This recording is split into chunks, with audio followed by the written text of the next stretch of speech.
Bienvenue aux makers et graphistes en herbe. On va voir aujourd'hui quelques fonctions supplémentaires sur les vues dans Blender, associées à la caméra et les unités d'échelle dans Blender.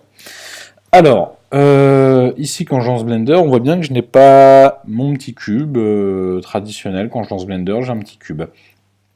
Là, pourquoi il n'est pas là? Tout simplement parce que je l'ai viré. Alors, je l'ai viré de la manière suivante, c'est-à-dire que je lui ai dit en fait de disparaître. Donc là, vous voyez, j'ai mis un cube. Je vais en mettre un. Allez, je vais mettre un autre. Je vais mettre une sphère. Hop, tac, on va sortir. Et là, maintenant, je vais dire enregistrer ici les fichiers de démarrage. Hop, je quitte. Qu'est-ce qui se passe? Eh bien, Blender a rouvert en fait avec ses paramètres par défaut.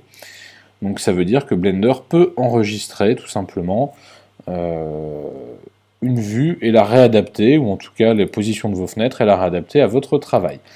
Donc c'est un petit peu comme des paramètres prédéfinis. Ici, donc je suis sur une vue. Si je veux enregistrer et garder ça, et bien ici je vais faire enregistrer fichier de démarrage. Voilà. Alors je ne sais pas si j'ai cliqué, je vais vérifier. Voilà. Maintenant, souvent, on voit dans les logiciels 3D, alors dans Blender, c'est qu'on travaille très facilement avec une seule et unique vue, on tourne autour, on passe en mode ortho, etc. Enfin, vue de droite, vue de gauche, mais souvent, on a les 4 vues en même temps. Donc cette fenêtre quad, on l'obtient avec CTRL-ALT-Q, et ça permet, donc Q comme quad, et ça permet effectivement d'avoir les vues ortho ou les vues en perspective selon le mode dans lequel vous êtes. Donc si je suis ici, je peux passer en vue en perspective, je peux toujours tourner autour, zoomer, etc. en mode ortho perspective. En revanche, regardez à côté, effectivement, je vais être toujours, vous voyez, si je clique, là je suis pourtant dans cette vue, si je clique sur 5, je reste bien en ortho. Donc ça c'est un peu figé, les fenêtres sont déjà préprogrammées si vous préférez.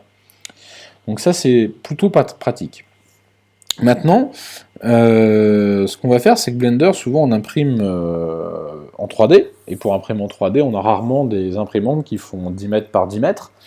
Et bien pour ça, on va découvrir un nouvel petit onglet ici, un nouveau petit onglet, pardon, et on va aller chercher en fait le pré-réglage d'unité qui va être mètre ou millimètre.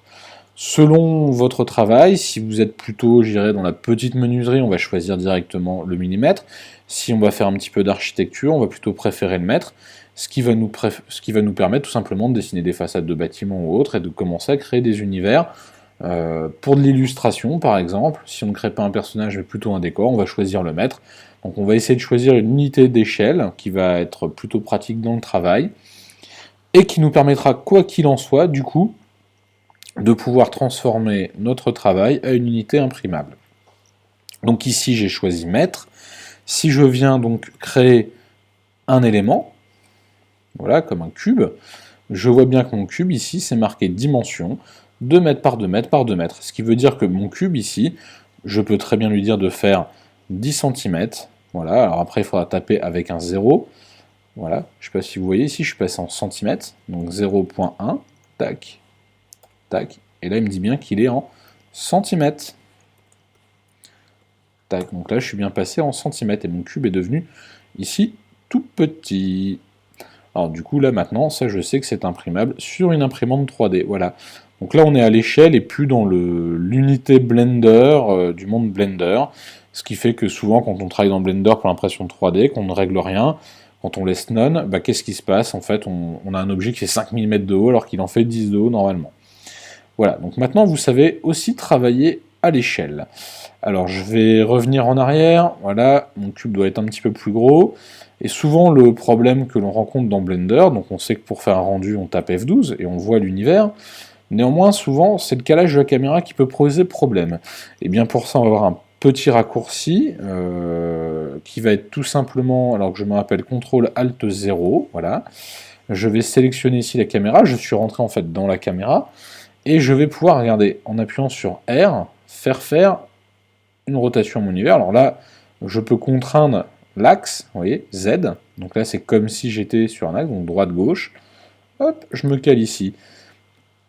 Idem, si je fais R et que je me cale sur l'axe des X, vous voyez, je vais pouvoir baisser ou lever, voilà, tac, et ainsi de suite.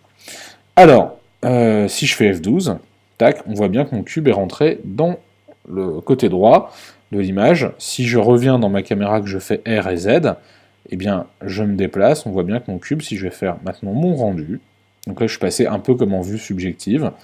Tac, il est passé de l'autre côté. Voilà pour cette petite astuce, échappe bien sûr, ou escape pour sortir de ce mode caméra. Pour repasser dans une vue plus traditionnelle, il vous suffit simplement de retaper, vous voyez, 0 caméra, tac. Oui, d'ailleurs j'ai dit CTRL ALT 0, mais je pense qu'à mon avis vous n'en avez même pas besoin, si je ne dis pas de bêtises. Voilà, exactement. Et juste taper 0 suffira. Donc voilà, ça on n'en avait peut-être pas parlé la dernière fois dans le tuto. Donc là on a vu effectivement donc, comment avoir une interface utilisateur Blender au démarrage un peu différente, sans le cube, etc. Parce qu'on supprime souvent le cube au démarrage. On a vu comment caler ses caméras, comment travailler avec une unité d'échelle dans Blender. Petite chose souvent qui arrive aussi, c'est quand on est dans Blender, souvent on va cliquer ici, hop, et on a deux fenêtres. Donc là je peux très bien du coup de choisir cette fenêtre-là en vue de côté, et de travailler avec une vue 3D ici. Alors la différence avec la vue en quad, qui est ici, la différence c'est que ça sont deux univers distincts. Ici je ne peux pas les modifier, ici oui. Alors, quand j'ai deux fenêtres et que celle-ci m'embête, on peut bien sûr la réduire, mais je peux aussi la supprimer en faisant tout simplement un petit clic droit, joindre les zones, et oui, je tends la flèche vers là où je veux aller, et clac, je m'étends. Donc j'ai supprimé, vous voyez en bas, ma barre de montage, et j'ai laissé, on va dire, au plus simple, mon univers Blender. Donc voilà pour ces petites astuces pour naviguer dans Blender avec la caméra, les vues, et pouvoir profiter pleinement de Blender. J'espère que ça vous a plu, et je vous dis à très bientôt pour le prochain tuto vidéo.